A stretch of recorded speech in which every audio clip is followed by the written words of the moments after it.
Bonjour, bonjour tout le monde.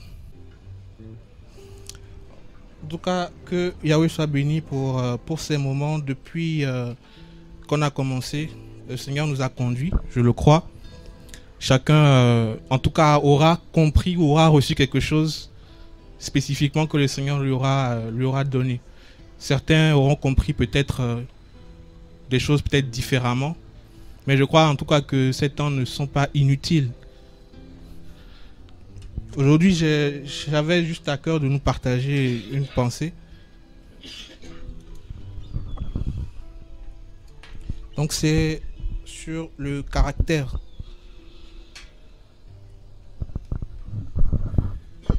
Le caractère,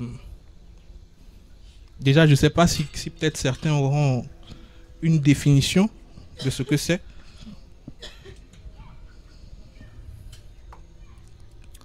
On va s'entraider. Si quelqu'un peut avoir une définition du caractère pour nous aider. Oui, il faut prendre un micro.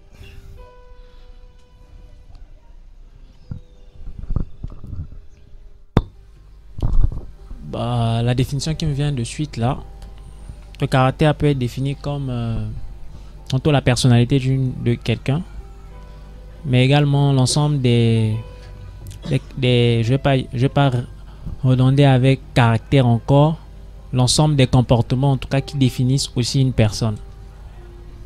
Ok. Ou des attitudes qui définissent une personne, l'ensemble.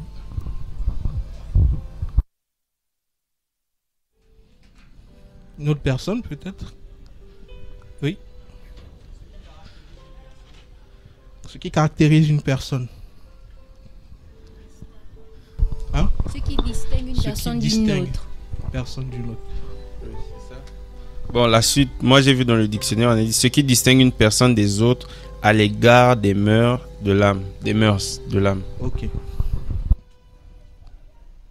Donc j'ai ici comme définition le caractère est défini comme l'ensemble des traits psychologiques, ça c'est une définition et un dictionnaire, l'ensemble des traits psychologiques et moraux qui distinguent un individu et qui influencent son comportement.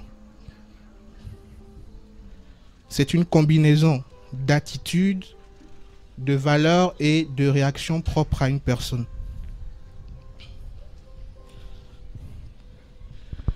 De manière générale, oui, le caractère, c'est un élément qui distingue une personne. Mais ici, il faudra faire la différence entre la personnalité et le caractère.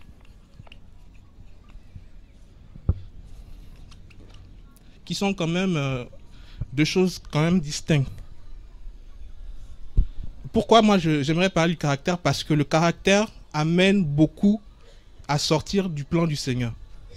C'est-à-dire le Seigneur peut avoir une vision pour chacun d'entre nous, mais le caractère, s'il n'est pas transformé, nous amène à sortir carrément même du plan du Seigneur.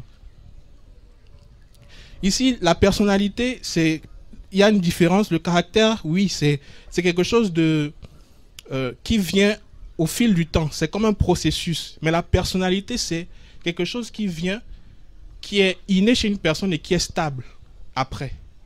Et la personnalité, ce n'est pas justement ça que le Seigneur veut transformer. Parce que si c'était le cas, il ne nous aurait pas appelés tels que nous sommes.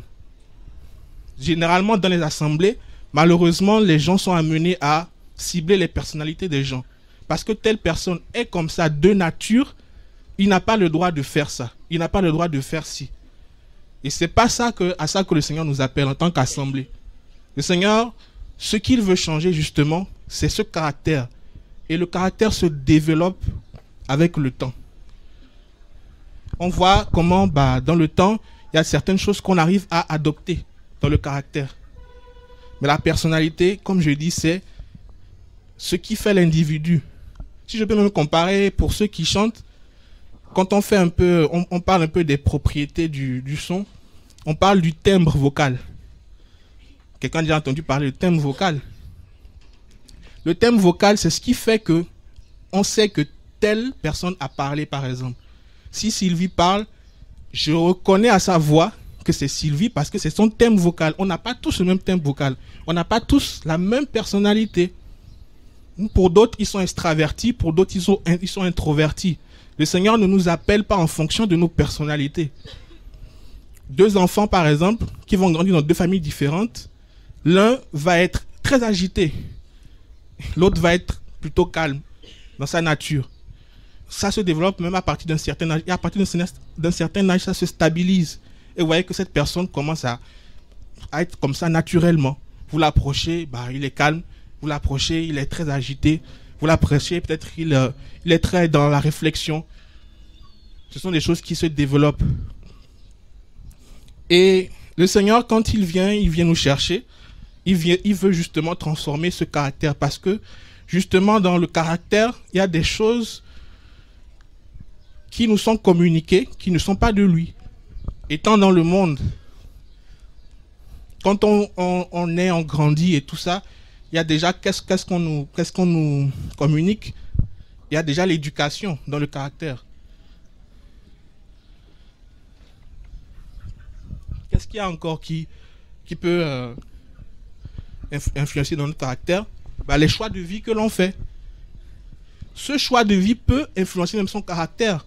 Parce que étant peut-être médecin, étant en contact avec des gens, ça a développé un caractère, peut-être d'empathie. Mais celui qui est peut-être là en train de manipuler les machines, face à une personne, il n'est pas aussi empathique. Il va peut-être être plus radical, moins amené à être attentionné. C'est pour ça parfois dans les couples, on voit des personnes qui sont peut-être pas attentionnées. C'est pas forcément quelque chose qui est inné, mais c'est peut-être à cause de son caractère ou à cause d'un choix de vie, à cause d'un événement qui s'est passé. Quelqu'un qui a eu un accident. On va voir généralement des personnes comme ça. Peut-être à 16 ans, vous l'avez connu d'une certaine manière. À 16 ans, à 17 ans, il a eu un accident. Et après, c'est plus la même personne. Qu'est-ce qui s'est passé? L'accident ou l'événement qu'il y a eu dans sa vie a influencé son caractère. Et il est devenu peut-être, je sais pas, peut-être il est devenu solitaire. Parce que ça l'a traumatisé. Il devient solitaire, il devient quelqu'un de... Je ne veux pas m'approcher des autres. Il faut que les autres soient loin de moi. Je voudrais que peut-être dans tout ce que je dis, chacun se reconnaît un peu, voilà, le caractère qu'il a. Autant de choses qui influencent nos caractères. Un jour, j'aurais raconté mon témoignage, c'est vrai que je ne le donne pas beaucoup, mais si moi je dis, par exemple, aux gens ici que j'étais quelqu'un de très colérique, on ne va pas me croire. J'étais un voleur.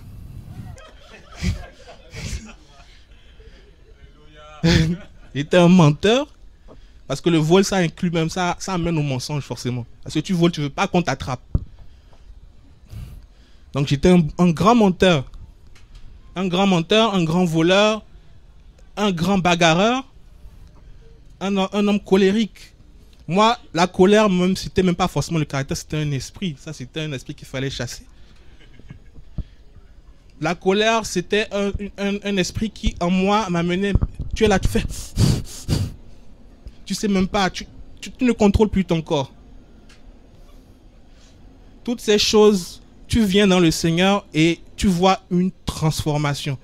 Pour beaucoup, voilà, ils sont méconnaissables en fait.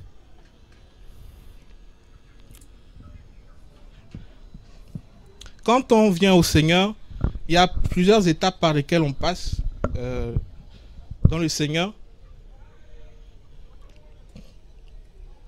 Déjà, quand on est dans ce monde, il y a quelque chose qu'on entend, c'est la voix du Seigneur. Et ça, c'est quoi? C'est l'appel. On entend l'appel du Seigneur. Le Seigneur nous appelle. Mon fils, viens à moi. Mon fils, je t'aime. Ma fille, je t'aime. Il y a l'appel au salut. Et il y a l'appel spécifique à chacun. L'appel au salut, chacun l'a reçu. Mais l'appel spécifique, c'est là où beaucoup calent. Là où beaucoup se demandent, Seigneur, tu m'appelais en fait à quoi?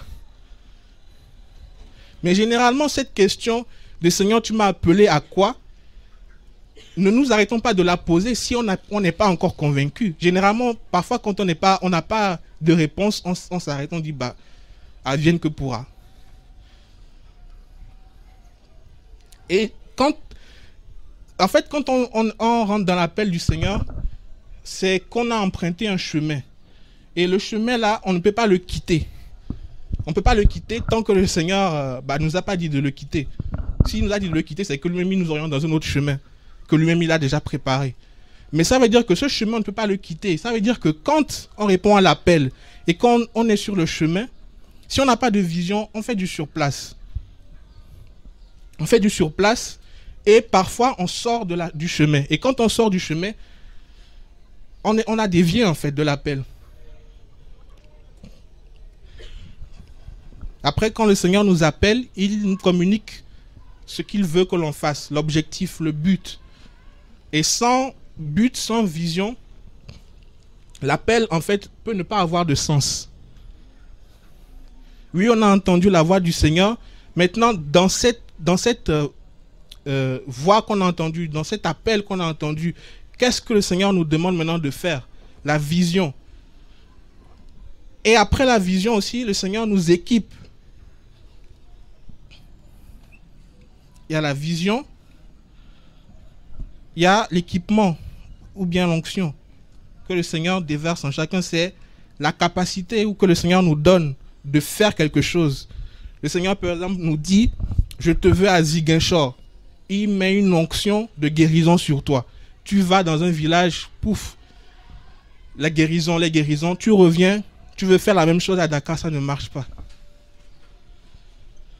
Donc on a l'appel, on a la vision, on a l'onction, et dans tout ça, il y a une chose qui font que déjà ces trois choses, l'appel, la vision, l'équipement, l'onction, ne peut pas aboutir, ne peut pas être amené à bien. La chose là en question, c'est le caractère. Tant que le caractère n'est pas transformé, l'appel du Seigneur, il y aura beaucoup de manquements. Merci. Le caractère, c'est aussi notre cœur, c'est aussi l'âme, c'est aussi ce qui se dégage de nous. Au cours de cette marche, le Seigneur nous dépouille, nous dépouille, nous dépouille. Et nous devons nous laisser transformer par le Seigneur. Beaucoup d'assemblées, justement, il y a des guerres, et ça vient d'où? Ça vient du caractère. Chacun de nous a un caractère qui a été forgé. Déjà, quand on vient au Seigneur, le Seigneur opère une transformation. Le Seigneur nous sépare, le Seigneur nous met à part. On échangeait sur ça ici même. Que le Seigneur nous met à part et après, qu'est-ce qu'il fait? Il nous perfectionne. Et la différence entre le fait d'être mis à part et le perfectionnement, c'est qu'étant mis à part, déjà le fait d'être mis à part, c'est la sanctification. Quand on vient au Seigneur, on est sanctifié, on est mis à part. Et après, le Seigneur nous dit quoi? Il veut nous perfectionner. Ça veut dire qu'il va amener notre caractère à être parfait comme lui. Il va amener notre caractère à aboutir à quelque chose. Le perfectionnement, ça peut être représenté comme un habit qui est sale et dont on doit enlever les taches. On a un passage qui en parle aussi dans Romains 12. Romains 12, 2. Et ne vous conformez pas à cet âge-ci, mais soyez transformés par le renouvellement de la pensée, afin que vous éprouviez quelle est la volonté d'Élohim, ce qui est bon, agréable et parfait. On nous parle de se conformer à cet âge. Se conformer à cet âge, si on prend ça littéralement, on peut dire simplement que c'est égal à marcher selon la chair. Se conformer à l'âge-ci, à ce monde, c'est marcher selon la chair. Être transformé par le renouvellement de la pensée, c'est marcher selon l'esprit. Voici ce à quoi le Seigneur nous appelle. Dans le chemin qui mène au Seigneur, qui mène à la porte rétrécie, le Seigneur veut nous dépouiller. Quand on vient dans le Seigneur, le fait d'être perfectionné, c'est aussi le fait de pouvoir délaisser les choses, notre caractère, qui nous empêche en fait simplement d'avancer. Tu veux faire quelque chose pour le Seigneur, mais tu es quelqu'un qui, par exemple, le Seigneur t'appelle à aller soutenir les veuves, les orphelins, mais tu es quelqu'un qui est aigri. Tu vas communiquer l'amour aux personnes comment? Avec le caractère que tu as ou que tu veux garder.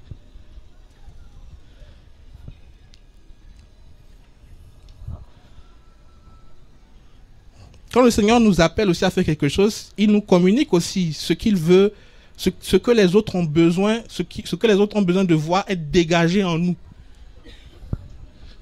Si on dégage la mort, ben on va communiquer la mort. Si on dégage voilà, la tristesse, on va communiquer la tristesse.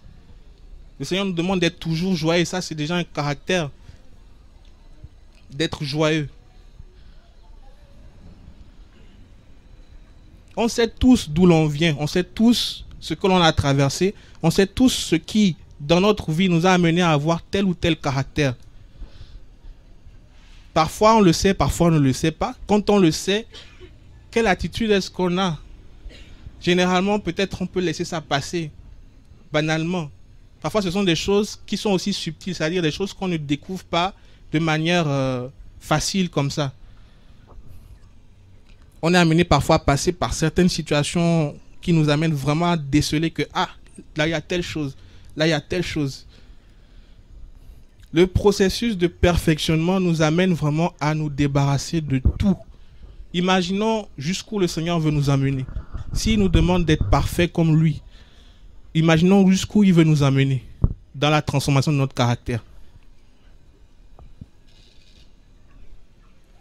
Si on peut prendre 2 Corinthiens. 2 Corinthiens 3, 17. 2 Corinthiens 3, 17 à 18. 17 à 18. 2 Corinthiens 3, 17 à 18. Or, le Seigneur est l'Esprit. Et là où est l'Esprit du Seigneur, là est la liberté. Mais nous tous qui, à face découverte, contemplons comme dans un miroir la gloire du Seigneur, nous sommes transformés en la même image, de gloire en gloire, comme par le Seigneur l'Esprit. Nous sommes transformés en la même image. La transformation du caractère dont il s'agit, c'est d'être transformé en la même image. Romains 8 aussi nous le dit. D'être transformé en la même image de son Fils, donc de Yeshua. L'image que nous devons refléter, c'est l'image de Yeshua. Les enseignements que l'on peut avoir, tout ce qu'on a eu à voir, tout ce qu'on a pu voir depuis que l'on a commencé, même 7 ans, contribue à la transformation de notre caractère. Voilà pourquoi généralement on demande aux personnes d'assister à 7 ans, parce que c'est la parole qui est censée nous transformer. C'est la parole, c'est l'enseignement qui est censé nous donner, nous forger un caractère. C'est la parole qui est censée nous dire que voilà l'état de mon cœur. Comme j'ai dit tout à l'heure, le caractère c'est égal en fait au cœur, à l'âme. Et même, je crois qu'on a déjà lu ce passage qui dit que les blessures de l'âme sont un remède. Les blessures sont un remède au mal plutôt. Les blessures du cœur. Je crois que c'est dans Proverbe 20. C'est ça, hein? Oui. Proverbe 20, verset 30. Les plaies d'une blessure sont un remède au mal. De même les coups qui pénètrent jusqu'au fond de l'âme. Amen. Les plaies d'une blessure sont un remède au mal. Et là, on voit même que le Seigneur même passe par les blessures pour nous forger un caractère. C'est-à-dire, il y a des choses par lesquelles le Seigneur nous fait passer. Généralement, on se plaint, mais c'est pour nous perfectionner. C'est pour nous amener à un caractère qui lui ressemble. Pour beaucoup qui ont été déjà blessés, je le crois, on a tous été, généralement les blessures nous amènent à quoi? Ah, il n'y a pas l'amour. Ah, je veux rester dans mon coin. Ah, les gens ne m'aiment pas. Ah, tel est comme ci, tel est comme ça. Ah, dans l'assemblée, là, vraiment, c'est comme ci, c'est comme ça. Ça nous amène à nous éloigner généralement, les blessures. Mais il y a des blessures aussi que le Seigneur permet pour nous perfectionner. Ça fait mal, mais après, ça aboutit à quelque chose de beau. C'est-à-dire que la transformation du caractère, on ne doit pas s'attendre à ce que ça se passe comme nous-mêmes on l'a déjà imaginé, on l'a conçu dans notre esprit.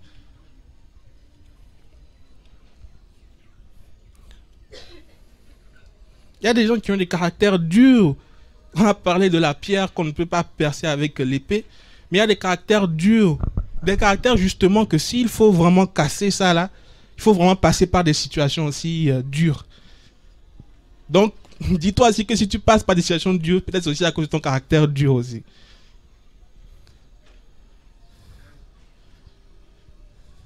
C'est parfois on est là, on lutte. Il y a des choses, parfois on aime. Le caractère, ça peut être aussi des choses que l'on aime en nous-mêmes. On aime garder ça. Ce sont des choses, bon, ça quand même, je ne peux pas laisser ça. Ça fait partie de moi. Quand on entend, la dernière fois, on a entendu le frère qui dit « Je suis né catholique ». Ça, c'est un caractère qu'il a aussi eu. Parce qu'on lui a inculqué ça, que bah, tu es né dans une famille catholique, donc tu es né catholique. Tout ce que tu dois faire, toutes les valeurs que tu dois avoir, doivent être centrées sur le catholicisme. C'est un caractère qu'il a acquis. Il marche en fonction de ce caractère de catholique. Oui, je suis catholique. Ça devient son identité. Ah, merci Seigneur. Ça veut dire que le caractère aussi définit notre identité. Avoir le caractère à l'image du Seigneur veut dire aussi qu'on est identifié au Seigneur. On a notre appartenance au Seigneur. On devient des personnes qui ont une identité qui leur dit que voilà, je suis enfant du Seigneur. Je suis conforme au Seigneur, à l'image du Seigneur. Donc, dans notre pièce d'identité, on doit aussi lire ça. Conforme à l'image du Seigneur. Nous sommes vraiment appelés à avoir un caractère transformé. On ne peut pas servir le Seigneur et désirer garder notre caractère. Le caractère que l'on a. Parfois, ce sont des choses aussi que quand on voit en nous, les gens disent que c'est beau. Les gens du monde disent que c'est bon, reste comme ça.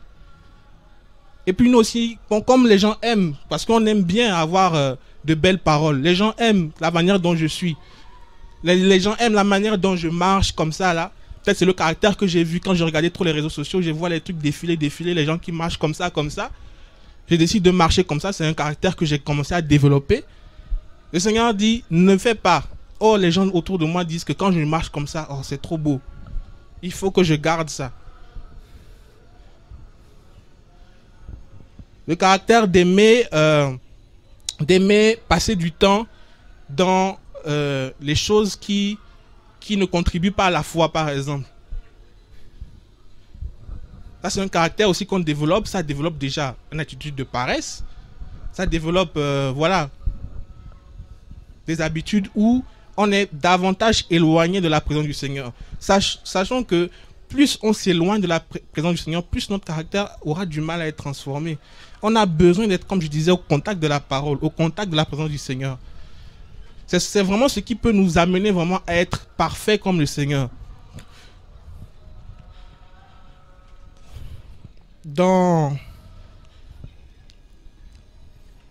C'est peut-être un passage qu'on connaît dans 1 Roi 6.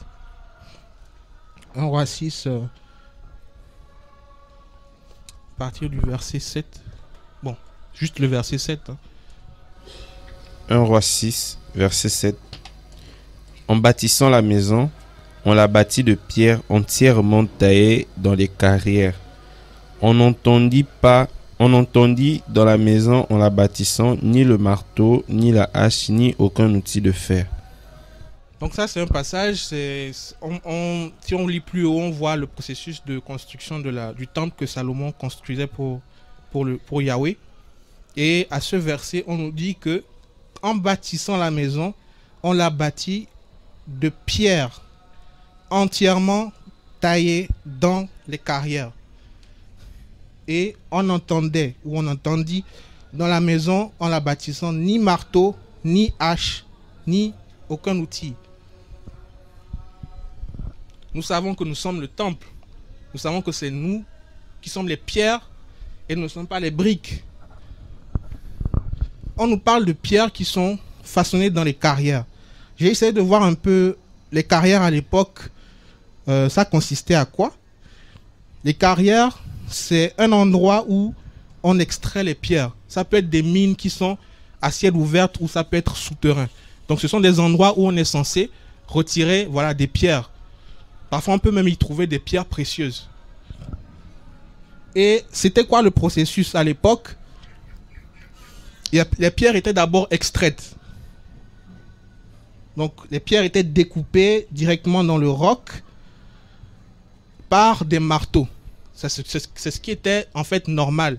Quand on va dans les carrières, d'abord on extrait les pierres, on prend des marteaux, on prend des outils et tout, on extrait les pierres. Après, qu'est-ce qu'on fait? Chaque pierre est taillée, ajustée pour être mis là où il doit être mis. Et après, on sélectionnait les pierres qui étaient bonnes et on rejetait les pierres qui n'étaient pas bonnes. Donc ça, c'était le processus à l'époque. Quand on prenait les pierres, déjà, elles étaient taillées, on utilisait des marteaux pour les extraire et tout ça. Et j'ai vu là, en fait, une très belle image. Ce qui devait être fait, en fait, par des marteaux, par des instruments, le Seigneur lui-même avait déjà préparé ces pierres. Et ça c'est une belle image de nous, étant des pierres. Les pierres que nous sommes sont déjà préparées par le Seigneur. Et on nous dit qu'on n'entendait aucun bruit. Et on n'entendait pas de marteau, on n'entendait rien. Ça veut dire aussi que le processus de transformation du caractère se fait dans le silence. Moi, je ne cherche pas de problème. Ça aussi, c'est parfois un caractère qu'on a entre nous.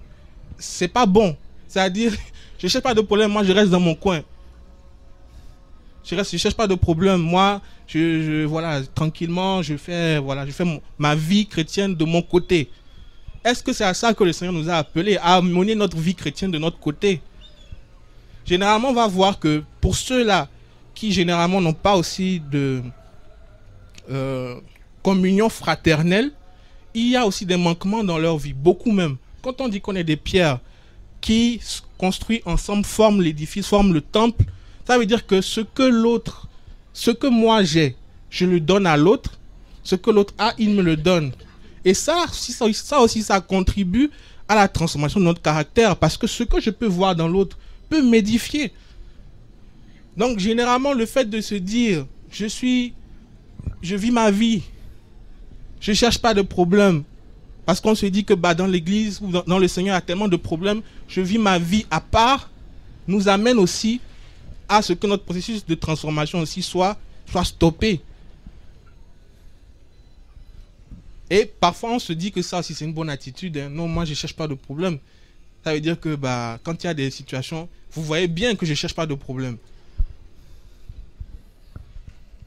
La transformation se faisait dans le silence. Les pierres étaient taillées dans le silence. On n'entendait pas le bruit de marteau. On n'entendait rien. La construction se faisait dans le silence. La transformation du caractère se fait avec des personnes aussi qui ne sont pas agitées, aller dans tous les sens. Reste calme, laisse le Seigneur te transformer. C'est-à-dire que moi je réalise davantage que la parole, c'est par l'esprit qu'on la comprend. Et si on ne la comprend pas par l'esprit, on est souvent amené à faire les choses par notre propre réflexion. Et quand généralement on fait les choses par notre propre réflexion, on se dit que c'est bien. C'est là justement qu'on bute en fait, on frappe le mur. Et quand on veut comprendre les choses du Seigneur, on a besoin de son esprit. Quand il nous explique, nous, même si on pense que c'est de la folie, on le fait quand même. Parce qu'on se dit, waouh, j'ai même pas pensé à ça. Comment, Seigneur, tu peux me dire de faire ça comme ça, alors que logiquement, il fallait faire comme ça. Donc, la logique n'a rien à voir à faire avec le Seigneur. Quand on rame, généralement, c'est parce qu'aussi, on n'a pas une vie spirituelle. On n'a pas une vie centrée sur l'esprit du Seigneur. Pourquoi le Seigneur a mis en nous son esprit? Son esprit, maintenant, qu'il a déposé en nous, c'est quoi son rôle finalement? S'il n'est pas censé nous aider à comprendre même ce que le Seigneur veut. N'est-ce pas que même on demande au Seigneur, apprends-moi à prier. Donc ça veut dire que quand je prie, j'ai besoin de l'esprit du Seigneur pour savoir qu'est-ce que je dois dire, quels sont les mots qui doivent sortir de ma bouche. Et ce qui peut amener justement aussi l'esprit à ne pas, ou sinon à nous amener à ne pas entendre ce que l'esprit veut de nous, c'est aussi le caractère. Parce qu'on a vu tout à l'heure que être conformé à l'âge présent, c'est marcher selon la chair. Et marcher selon la chair nous amène à marcher en opposition à l'esprit. Ça veut dire que le caractère aussi qui est en nous, c'est notre chair. Elle nous amène à dire, le Seigneur nous parle, c'est bloqué. Peut-être à cause de l'orgueil. c'est bloqué à cause de ressentiment, à cause de la jalousie, à cause de toutes ces choses.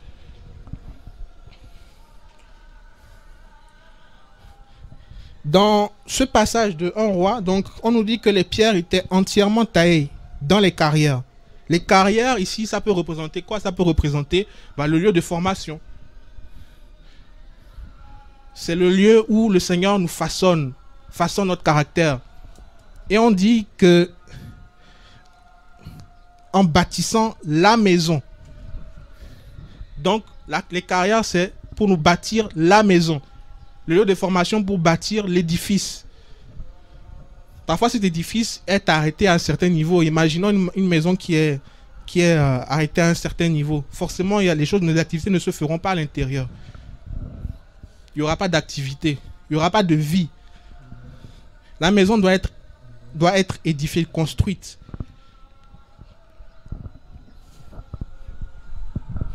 On va voir différents aspects ici. Tout à l'heure, comme j'ai dit, le fait que les pierres,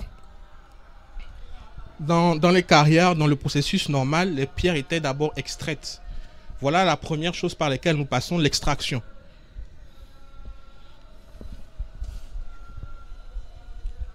L'extraction, comme on a vu tout à l'heure en premier, c'est l'appel d'Élohim, l'appel du Seigneur. Le Seigneur nous extrait. Et disons-nous que ce processus était fait par le Seigneur. Hein. Moi, je me demandais bien même comment il arrivait à faire ça, en fait. Ce que les hommes étaient censés faire. C'est-à-dire, les pierres étaient censées être extraites, voilà, travaillées, tout ça, par les hommes. Mais on nous dit que les pierres étaient entièrement taillées dans les carrières. Donc, les pierres étaient carrément préparées là-bas. C'est-à-dire que quand les ouvriers venaient, ils venaient simplement prendre, déposer. Mais il y avait un processus qui devait être fait et que c'était normalement l'homme qui devait faire. Ici, on nous dit que c'est le Seigneur lui-même qui faisait ça pour bâtir son temple. C'est lui-même qui faisait ce processus. Donc on disait que les pierres, il y avait des blocs, on prenait des marteaux pour enlever les pierres normalement. Donc le Seigneur nous appelle, c'est lui qui le fait. Ce n'est pas quelqu'un qui l'a fait pour nous, c'est le Seigneur qui nous appelle. Ensuite, il y a un autre processus qui se fait qu'on appelle le dégrossissage. Le dégrossissage, ça consiste en quoi? Ça consiste à enlever ce qui est l'excès. En fait, quand il y a des pierres, on enlève l'excès, on enlève ce qui est impur en fait dans les pierres. Donc ça correspond à quoi? Ça correspond à la sanctification.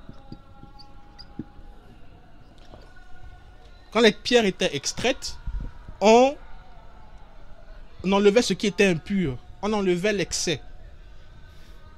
Et ça aussi, c'est le Seigneur qui le fait. Et la partie qu'on n'aime pas, il y avait le fait aussi d'être taillé. Les pierres étaient taillées. C'est ça qui fait mal. Généralement, c'est vraiment de ça qu'on a besoin d'être taillé. Déjà, on a besoin d'enlever les impuretés. Ça, c'est clair. On a besoin aussi d'être taillé. Vous voyez qu'il y a une différence. Le fait de venir au Seigneur, il y a un processus qui se fait où on est sanctifié. Les impuretés en nous, voilà, sont dégagées par le Seigneur. On est nettoyé par le Seigneur. Mais après, il veut qu'on ait une forme. Il veut que notre caractère ait une forme, soit à l'image du Fils. Donc, ça, c'est un processus-là, justement, qui est difficile. Parce que ça nous amène à abandonner beaucoup de choses. Beaucoup de choses que l'on aime, beaucoup de choses que l'on préfère garder. Après, il y a le processus de polissage. Le polissage ici, ça peut représenter la maturité. Parce que après être taillé, généralement on ne laisse pas les pierres comme ça. Amener aussi le caractère à être transformé nous amène aussi à grandir, nous amène aussi à être mature. Les personnes qui déjà dans la marche ont une attitude qui est la même depuis des années, si c'est parce que le caractère n'est pas transformé ou le caractère ne veut pas être transformé. Le polissage nous amène à une maturité. On voit la pierre au départ, elle était brute. Elle avait une forme, voilà, c'était tout et n'importe quoi. Après être passé par le fait d'enlever ce qui est impur, d'enlever ce qui est excès, Après être passé par le fait de tailler, il faut maintenant maturer. Et la dernière étape, c'est ce sur quoi j'ai dit que on va aboutir, c'est l'assemblage. Et dans ce mot, on voit assembler. Donc, dans tout ce processus, c'est pourquoi c'est pour être mis ou être mis avec les autres pierres. C'est-à-dire chaque pierre qui était prise était maintenant prise assemblée. Là, on voit quoi? L'utilité en fait dans l'œuvre. Donc, on voit qu'il y a une finalité, c'est qu'on est utile pour le Seigneur. Si le Seigneur dit qu'on est dans ce monde, mais on n'appartient pas à ce monde, on a une mission, il nous a communiqué une vision, il nous a équipés par rapport à cette vision, il nous a onctionnés par rapport à cette vision. C'est pour qu'on lui soit utile. On a tous vu dans la parole ce que le Seigneur a fait, des choses qui étaient inutiles. On voit le figuier, on voit les sarments attachés au cep. Tout ce qui est inutile, le Seigneur prend, il met de côté. Tout à l'heure, on parlait de la crainte. Tout à l'heure, n'avons-nous pas crainte du Seigneur d'être mis de côté? Dire que le Seigneur dit que tu ne m'es pas utile. Il va t'assécher. On est juste là comme ça. Mais une pierre ne sert pas juste, n'est pas juste là comme ça en fait. Vous voyez pas qu'il y a parfois des constructions, plus le temps passe, plus il y a des pierres qui se dégradent. Il y a même des pierres, parfois ça s'effrite, ça s'en va. Bah, peut-être que tu n'as pas été utile et voilà, ça s'est effrité et tu es sorti de trucs. Mais toutefois, l'édifice peut toujours tenir. À cause de l'érosion, à cause du temps, la pierre se dégrade et finalement elle ne trouve plus son utilité à la place où elle avait été mise. Et quand c'est comme ça, généralement si on voit un trou dans un mur, qu'est-ce qu'on fait? Bah, on remplace, bah, on va prendre une autre pierre, paf. Il y a un lieu où le Seigneur nous façonne. Il y a un lieu où nous façonne et ça se fait dans le silence. Le Seigneur travaille dans le silence. On a tous certainement été encouragés peut-être par un frère qu'on a vu qui était peut-être récalcitrant pendant des années et qu'après on voit que bah un jour, un beau jour, mais tu n'étais pas là lorsque le Seigneur l'a façonné. Tu n'étais pas là lorsque le Seigneur lui a communiqué les mots qu'il devait entendre à ce moment-là. Le Seigneur travaillait dans le silence. Son caractère était en train d'être façonné. Et on voit bien aussi que les pierres n'étaient pas les mêmes. On a vu tout à l'heure l'aspect de la personnalité. Les pierres n'étaient pas les mêmes. Donc ne soyez pas de ceux-là qui veulent être comme telle autre pierre. Si tu es un diamant, l'autre est un topaz. Tu veux être un topaz alors que tu es un diamant.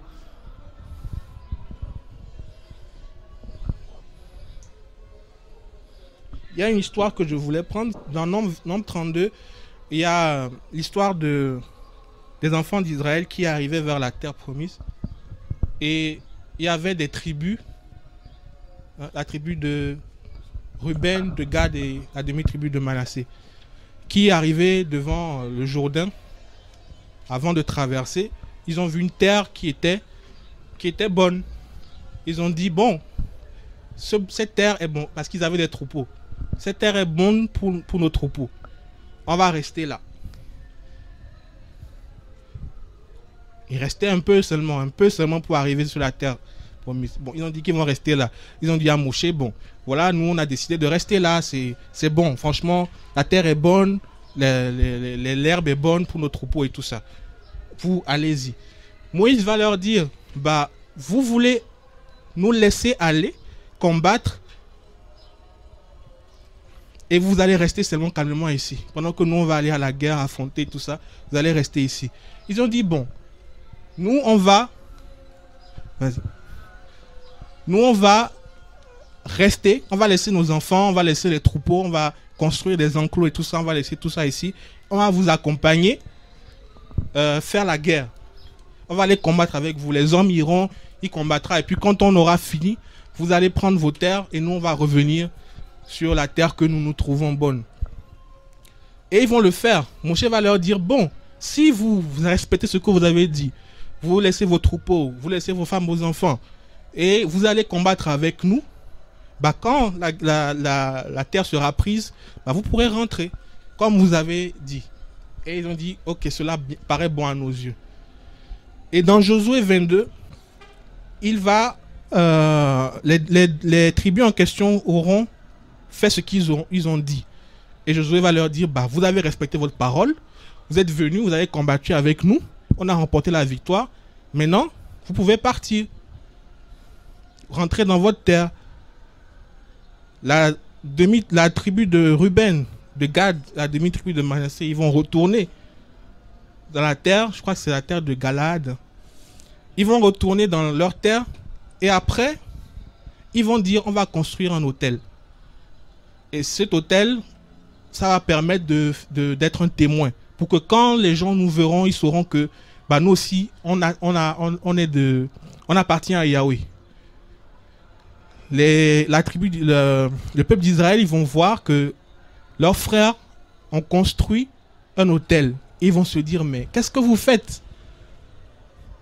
Vous êtes en train de construire un autel alors que vous n'avez pas déjà vu ce qui s'était passé avec Akan, avec Corée, avec tout ça là. Vous n'avez pas vu ce qui s'était passé? Comment Yahweh nous a frappés? Est-ce que vous voulez encore répéter les mêmes choses en élevant un autel pour adorer un autre Elohim?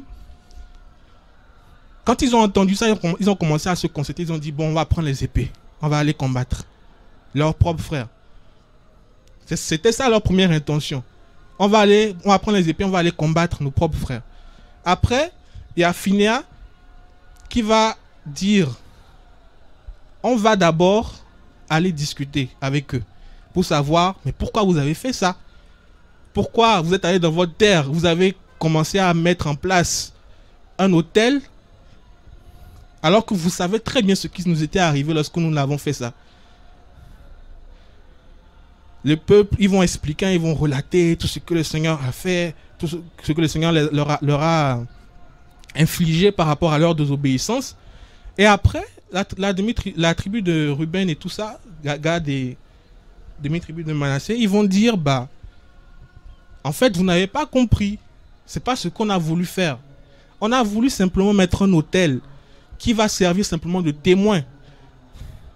Pour que quand les nations, peut-être, si jamais par exemple Israël se détournait de Yahweh, bah ici, il y aura cet autel qui va servir de témoin pour dire que nous appartenons à Yahweh. Peut-être que s'il y a une guerre qui se passe, bah on saura que nous aussi nous appartenons à Yahweh. C'était ça en fait l'objectif. Bah le peuple d'Israël va dire, bah ok, là on a compris. Là c'est clair. Et ils vont laisser en fait la tribu rester. Déjà, quand on a des conflits entre nous, comment déjà on les gère? Quand on a des incompréhensions entre nous, c'est tout de suite de sortir l'épée. De se dire, ah, comment est-ce qu'il a pu faire ça? Généralement, on n'est même pas amené à se dire, je vais entendre. Notre caractère nous amène déjà à nous lever. Peut-être qu'ils avaient vu leur frère, ils avaient vu leur frère autrement quand leur frère leur avait dit, bah nous on va rester ici, vous allez aller prendre les terres que Yahweh vous a promis. Peut-être que déjà dans leur cœur quelque chose était rentré dans leur cœur, qui sait? Si dans leur cœur ils se sont dit que ah, au lieu que nous tous on aille là où on a dit qu'on va aller, vous voulez rester là-bas. Dès qu'ils ont appris qu'il y a eu l'autel, hop, on prend les armes, on prend l'épée.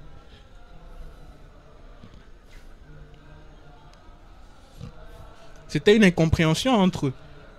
Ils n'avaient pas compris que bah, leur frère avait simplement élevé cet autel pour servir de témoin. Ce n'était pas un autel pour faire des sacrifices.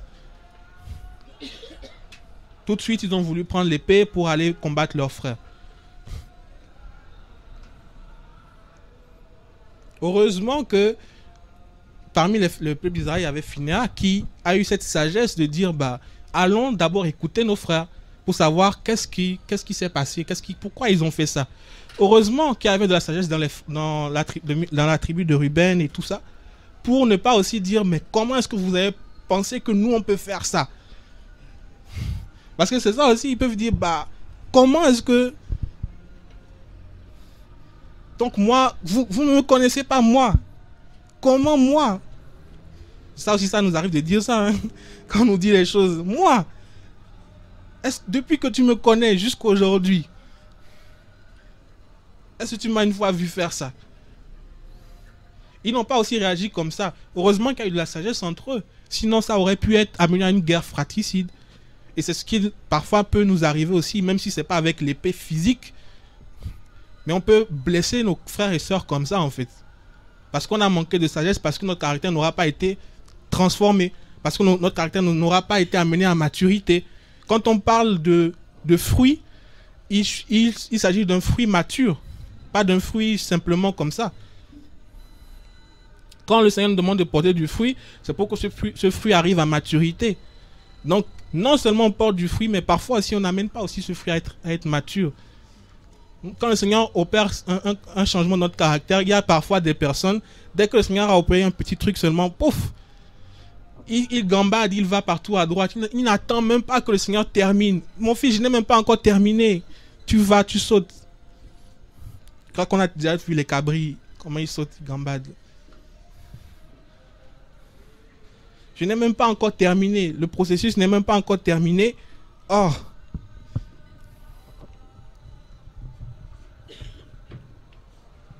Heureusement qu'ils ont eu cette sagesse. Il y aurait pu avoir une guerre entre eux. Une guerre inutile. C'est vrai qu'ils se sont arrêtés. Ils se sont arrêtés avant le Jourdain maintenant. C'est ce qu'ils ont choisi. N'est-ce pas, un frère nous disait qu'il y a des choix que l'on fait. Le Seigneur n'est pas d'accord, mais puisque c'est nous qui avons choisi, il nous dit, va, fais. Et quand on partageait dessus, on voyait même dans le livre des Chroniques que la tribu là sera après perdue. Hein. Sinon, elle va s'égarer plutôt. Parce qu'elles se sont détachées d'Israël. Ils se sont détachés du peuple. Ils se sont détachés de là où ils devaient aller. C'était la terre promise. La terre que le Seigneur leur avait promis. Ils ont dit qu'ils vont rester là où ils sont. On va aussi adorer Yahweh. C'est pas grave. Ce qui est sûr, on adore toujours Yahweh. Ça, si c'est ceux-là qui disent, bah, je vais de mon côté, je vais adorer toujours Yahweh. Tu te rends compte qu'après, bon, tu es perdu. C'est pas forcément sur le champ. Le temps amène les preuves qui montrent vraiment, bah, si tu étais vraiment de Yahweh. Ils vont s'égarer. Donc, c'était vraiment ce que je voulais nous partager, afin que nous soyons de ceux-là aussi qui aient ce caractère transformé, qui aient ce désir de voir le caractère transformé, jour après jour, jour après jour. Je ne crois pas que chacun de nous, on n'a pas forcément déjà eu à un jour se dire, bah, Seigneur, il y a encore ça en moi. Donc, Seigneur, en réalité, je suis encore comme ça. Le Seigneur nous façonne chaque jour. Chaque jour. Nous avons besoin de ce façonnement chaque jour. Jusqu'à l'aboutissement, jusqu'au perfectionnement. Et pour ça, j'encourageais que si on fait des efforts, faisons davantage et davantage et davantage jusqu'à ce que le Seigneur revienne. Ça ne va pas finir jusqu'à ce que le Seigneur revienne. Un enfant, même un enfant, si on le met isolé du monde quelque part, c'est-à-dire il est bébé jusqu'à ce qu'il grandisse, ces choses vont se retrouver en lui parce que c'est la nature de l'homme. Donc nous, en plus de ça, on est en contact avec le monde. On a été vraiment façonné par le monde dans notre caractère à cause de tout ce qu'on a cité, le choix de vie, tout ça, l'éducation, les épreuves. Toutes ces choses ont façonné notre caractère et à un moment donné, bah, le Seigneur, il veut nous attirer à lui. Il nous attire à lui. Il veut en fait que ces choses puissent être transformées. C'est là qu'on sera, comment on dit, efficacement utile.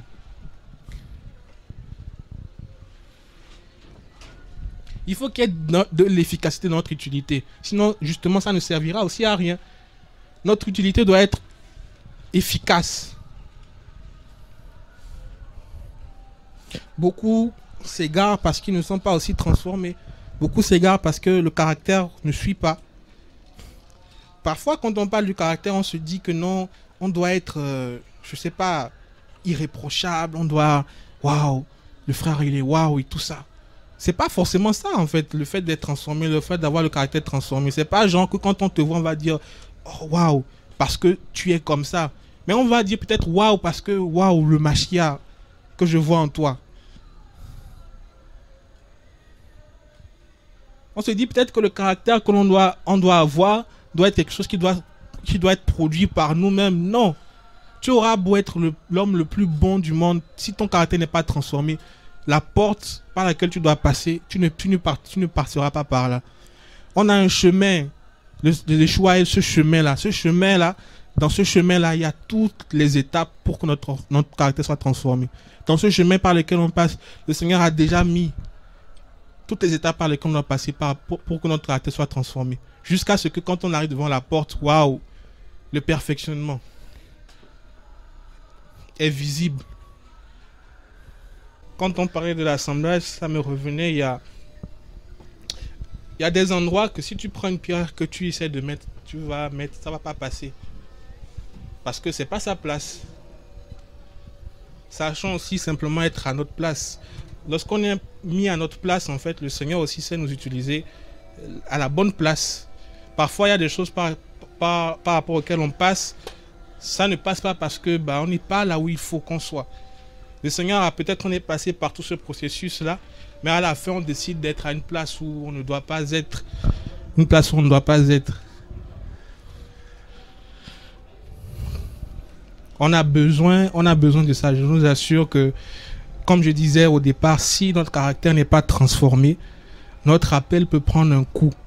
La vision que le Seigneur nous a communiquée, elle peut être dispersée dans notre esprit, en fait. Ce que le Seigneur aura déposé en nous, on ne pourra pas l'utiliser comme il se doit. Il y a des gens ici qui ont de très belles grâces, mais qui ne savent pas comment l'utiliser. C'est comme quelqu'un qui a une guitare à la maison, mais qui ne sait pas la jouer. Chaque jour, tu es là, oh, moi j'ai une guitare, hein, regarde même, c'est la nouvelle guitare qui vient de sortir, mais tu ne sais pas la jouer. Le Seigneur a déposé des choses en chacun de nous, il a aussi le mode d'emploi. Vers qui on doit aller pour savoir le mode d'emploi? C'est le Seigneur, c'est sa parole. C'est lui qui va vraiment nous communiquer ces choses. Nous avons besoin de ça, nous avons besoin de la transformation du caractère. Non pas pour plaire aux hommes. Souvent aussi c'est ça, on veut être des personnes qui plaisent aux autres en fait.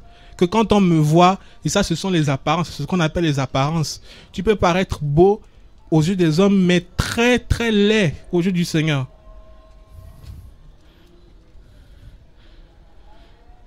C'est vraiment de ça dont on a besoin. On a besoin d'être transformé, chaque jour d'être transformé, que le Seigneur nous aide.